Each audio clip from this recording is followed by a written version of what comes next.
মঙলদৈ অসম। সদ্য অৱসৰপ্ৰাপ্ত গ্ৰন্থাগাৰিক মাননীয় শ্ৰী গৌতম কুমাৰ বৰুৱা দেৱলৈ আন্তৰিক বিদায় সম্বৰ্ধনা। শ্ৰদ্ধাভাজনী খু পোনপ্ৰথমে সুদীৰ্ঘকাল নিজৰ বলিষ্ঠ কৰ্ম সাধনাৰে এজন আগশাৰীৰ গ্ৰন্থাগাৰিক হিচাপে প্ৰতিপন্ন কৰা আপোনালৈ যাচিলো সাদৰ সম্ভাষণ আৰু কৃতজ্ঞতা।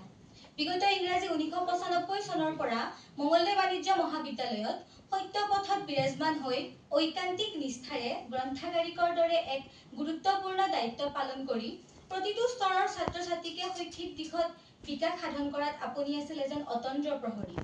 গ্ৰন্থাগাৰৰ উন্নয়ন, পাঠকসকলক কৰা সহায় তথা মহাবিদ্যালয়ৰ সকলো শ্ৰেণীৰ ব্যক্তি আৰু ছাত্ৰ ছাত্ৰীসকলক কৰা সদ্ভাৱপূৰ্ণ নৈতিক আচৰণে আপোনাৰ ব্যক্তিত্বক এক বিশেষ মৰ্যাদা প্ৰদান কৰিছে।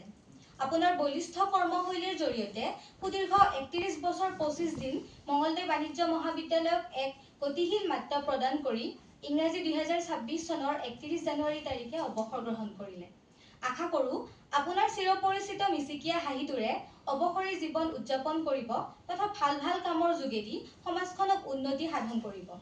অৱসৰী কালছোৱাত ঈশ্বৰে আপোনাক তথা আপোনাৰ পৰিয়ালক সদায় কুশলে ৰাখক, লগতে আপোনাৰ সুস্বাস্থ্য অটুট ৰাখক, এয়ে আমাৰ আকুল কামনা।